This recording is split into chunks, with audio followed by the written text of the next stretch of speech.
without digital technology, our work literally would not exist. And I think we're both rubbish at painting. Correct.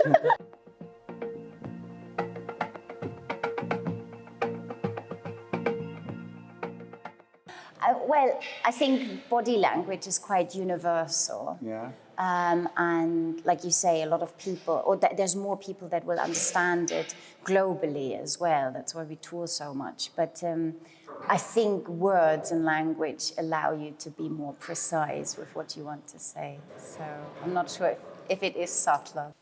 I think with our pieces, without using words and language, you can be more, in some ways, poetic with what you're doing, and allow a lot more for the audience to interpret what they're seeing, rather than telling them too much what to see. It's less prescriptive. It's less prescriptive. And I would say, therefore, more subtle. Okay. Fair enough.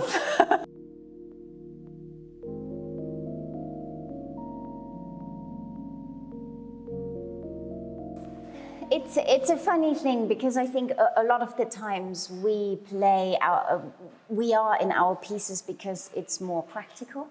It's cheaper, and I think you can be, between the two of us, you can be much more direct in directing someone. So if Davy plays something and I don't think it works, or vice versa, we can just say, look, that was bad, do it again. You don't have to be very diplomatic about it. But to be honest, it doesn't, apart from feeling the character for those very few moments that you are in front of the character, it's sometimes actually quite uncomfortable. So for example, filming the fairies, you have to hover in a very particular position that is uncomfortable. And when we filmed Ophelia, I was in very cold water with a lot of weights attached to my back, and I had to hold my breath underneath the water in a very, very unnatural position. And it was in a car park, was the place where we found the space for it, next to really stinky bins. So it was, and I guess as well, you're committed to do things probably more than an actor would.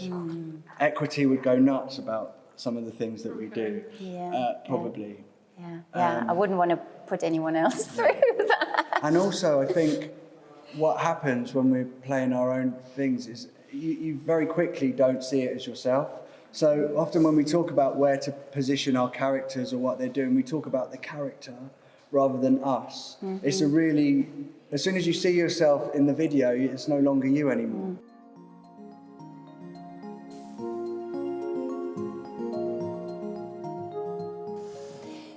The jaded characters, the aesthetic and the jaded characters, and I mean, for me personally, it's the femme fatale, the idea of the femme fatale, and the sort of fate of these glamorous, beautiful women dying, or... And I think it's kind of film noir, the techniques of film noir, very stark lighting, very dramatic, very black and white, and in some ways, technically, that's quite an effective thing to do in terms of creating a mood.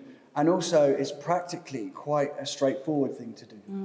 And I guess, film noir has a kind of sense of moodiness, and it comes from sort of German expressionism. And some of our first pieces come from sort of German expressionism and actually German fairy tales. And there's kind of a link there.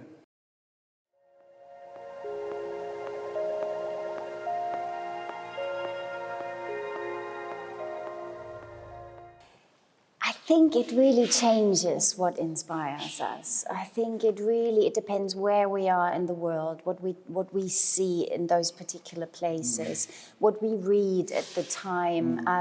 I don't think there is one coherent theme. But having a look at this kind of collection of things, what seems to be a theme in retrospect is childhood and adulthood, and the kind of innocence and experience, I think. Yeah, like it's dolls' houses and fairies, but the fairy is trapped in a jam jar. The doll's house are populated by strippers and pole dancers. So yeah, it's this dichotomy between innocence and knowing, I guess. Yeah.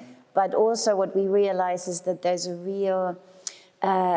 real spectrum of how we view women in these pieces. So you have, on the one end of the spectrum, you have the complete fallen woman, the prostitute, the stripper in some of the other pieces. And then you have the femme fatale in film noir, which is slightly more glamorous, but she's still, she gets killed off. And then in the middle, we've just made a new piece called Elegy, which plays with this Madonna whore dichotomy. So we have a pole dancer in a setting that looks a little bit like an altar. It's framed to be revered. Yes, exactly. And then on the other side, we have Ophelia drowning, the virgin character who commits suicide and doesn't get a proper burial. So it's also a fallen woman to some extent, but still sort of looked up upon, like Ophelia. Lots of women recreate this image because it's so beautiful. And then at the end, you have the fairy. And the fairy is this complete sexless woman, completely cleaned up, sterilized, post-Disney actually, because before Disney, I think fairies also were quite nasty and dark, but now the fairy is this child, really benign, beautiful thing to look at. Trapped in a jar, which is kind of a weird thing because people look at that and they go, oh, isn't that nice? But actually, it's a kind of benign, innocent character trapped in this jar that can't escape.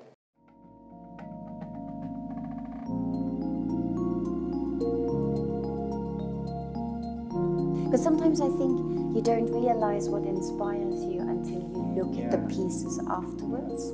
You just get down to making, you have this idea, and then you see it on the wall and you realize, oh my God, this is what I've done? That's what's in the head. Yeah, that's what's in the head, true.